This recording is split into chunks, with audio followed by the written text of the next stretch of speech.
Sebagai sebuah negara yang kaya dengan budayanya, Indonesia juga kaya akan cerita-cerita legenda yang mengisahkan terbentuknya sesuatu, termasuk terbentuknya pulau-pulau yang ada di Indonesia. Berikut 7 legenda terbentuknya pulau-pulau yang ada di Indonesia, versi On The Spot.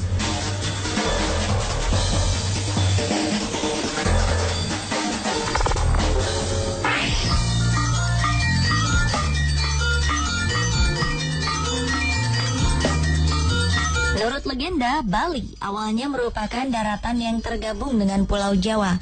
Berawal dari kisah seorang Brahmana yang bernama Sidi Mantra, yang sangat kaya dan memiliki anak yang suka berjudi, yang bernama Manik Angkeran. Sang anak akhirnya mempertaruhkan harta kekayaan orang tuanya sampai habis, lalu berhutang pada orang lain. Melihat kesulitan anaknya, konon atas petunjuk Sang Hyang Widi, Sidi Mantra menemui naga sakti, penjaga harta karun di kawah Gunung Agung. Setelah hutang terbayar atas bantuan naga, sayangnya Manik Angkeran tetap suka berjudi. Demi harta, sang anak menemui sendiri sang naga dan berhasil menipu. Karena marah, naga sakti pun membakar Manik Angkeran hingga meninggal. Sidi Mantra pun kemudian memohon agar naga menghidupkan kembali anaknya. Dan naga pun mengabulkan permintaan Sidi Mantra. Setelah keinginannya terwujud, dengan kesaktiannya, Sidi Mantra mengeluarkan mata air di antara tempat dia berdiri dan anaknya, agar sang anak dapat hidup terpisah dengan orang tuanya. Lama-kelamaan, tanah tempat mereka berdiri dipisahkan oleh air dan membentuk sebuah pulau kecil. Pulau yang terbentuk itu adalah Pulau Bali.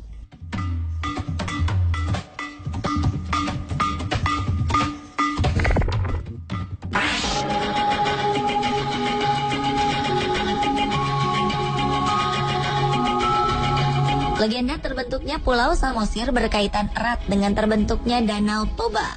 Konon, seorang pemuda bernama Toba menikahi seorang wanita yang tidak lain adalah jelmaan dari seekor ikan. Sebelum menikah, sang wanita meminta Toba untuk berjanji tidak akan mengungkit lagi dari mana ia berasal. Mereka kemudian dikaruniai seorang anak yang diberi nama Samosir. Suatu hari, Samosir diberi tugas oleh ibunya untuk membawa makan siang untuk sang ayah yang sedang bekerja di ladang. Namun di tengah jalan, karena lapar, Samosir memakan bekal yang seharusnya untuk ayahnya. Mengetahui hal itu, Toba marah dan mengatakan bahwa Samosir adalah anak ikan. Mendengar aduan anaknya, sang ibu lalu menyuruh Samosir pergi ke puncak gunung yang paling tinggi dan menangis sekerasnya. Tidak lama kemudian, hujan pun turun dan membanjiri daerah mereka. Sang ayah, Toba, yang sedang bekerja tidak dapat melarikan diri dan akhirnya tewas tenggelam. Sementara sang ibu kembali berubah menjadi seekor ikan. Sementara gunung tempat Samosir berlindung menjadi sebuah pulau di tengah danau. Pulau itu dinamakan Pulau Samosir, sedangkan danaunya dinamakan Danau Toba.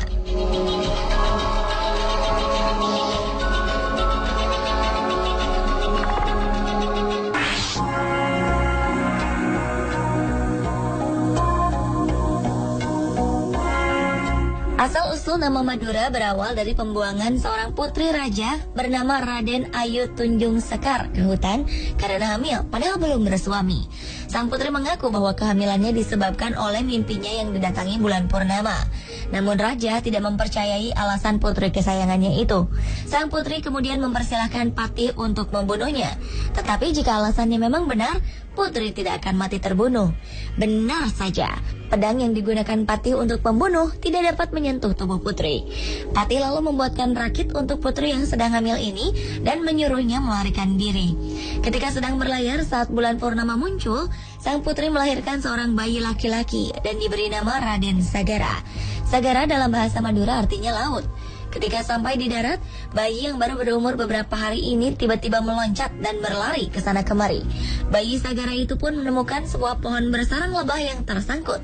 Namun seperti ingin memberi izin pada sang bayi, lebah-lebah yang tadinya berkerumun pada sarang itu menyingkir, sehingga bayi Sagara dan ibunya bisa minum madu. Sang putri pun menamakan pulau yang ditemuinya ini dengan nama Madura, yang berasal dari kata madu ara-ara, artinya madu di tengah yang lapang.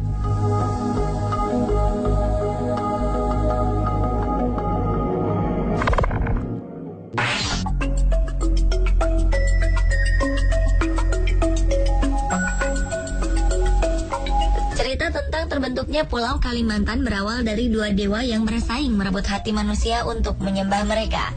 Salah satu dewa, yaitu Dewa Wilayah Atas, membangun sebuah gunung yang terbuat dari emas. Melihat hal tersebut, Dewa Wilayah Bawah iri. Ia pun akhirnya membangun gunung yang lebih tinggi dari milik Dewa Wilayah Atas, namun dari bahan yang tersisa, yaitu batuan dan tanah. Konon, manusia lalu menertawakan gunung buatan Dewa Wilayah Bawah karena dianggap berbentuk jelek dan tidak seindah gunung emas buatan Dewa Wilayah Atas. Dewa Wilayah Bawah pun marah. Ia meremas bebatuan yang sedang dipegangnya.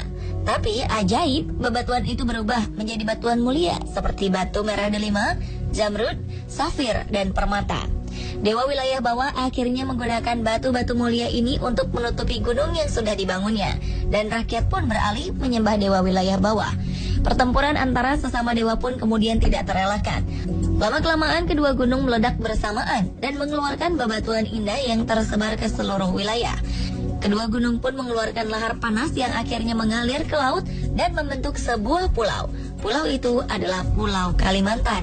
Konon katanya bebatuan mulia yang berasal dari pertempuran kedua dewa tertanam di dasar Pulau Kalimantan dan akan digali oleh 1000 generasi di masa depan.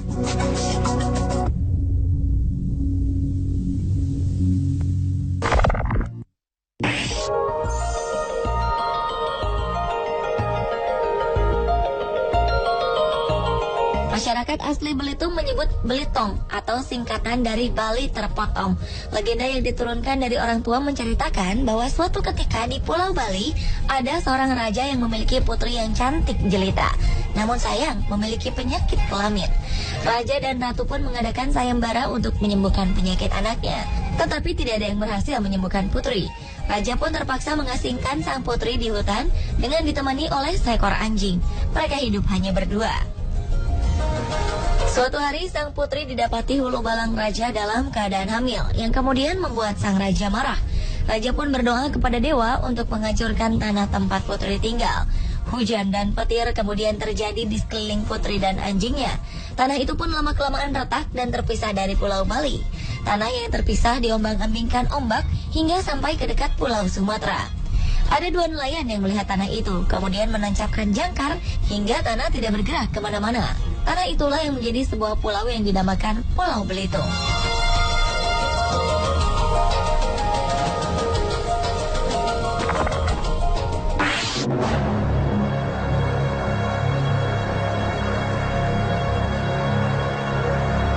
Pulau W merupakan pulau paling ujung Sumatera, salah satu pulau terluar di Indonesia.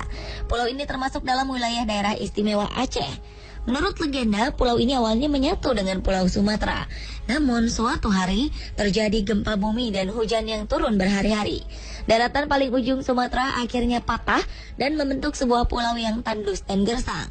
Lalu ada seorang putri jelita yang meminta pada Tuhan agar pulau tidak gersang sehingga penduduknya bisa hidup dari tanah itu. Putri pun membuang semua perhiasannya ke laut sebagai sesajen untuk doanya itu.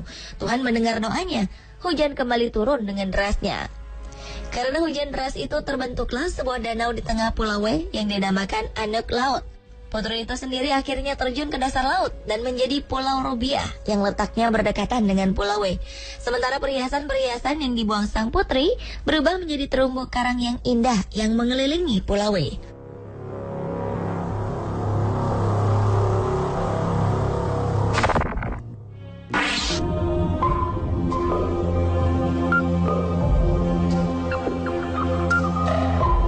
Selama ini Nusa Kambangan dikenal angker karena ada sebuah penjara untuk narapidana kelas kakap.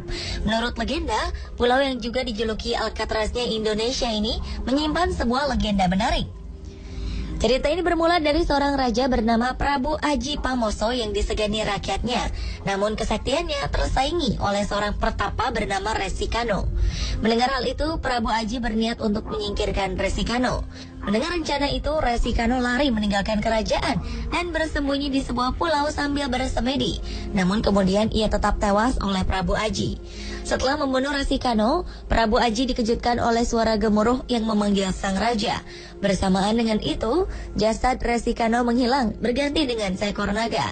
Prabu Aji pun melontarkan panahnya dan mengenai jantung sang naga.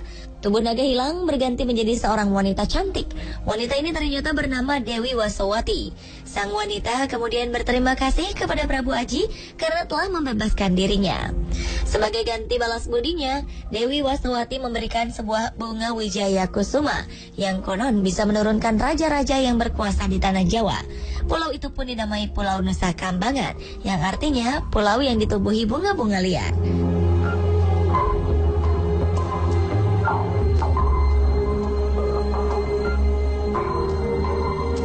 Pemirsa, itulah 7 legenda pulau-pulau di Indonesia.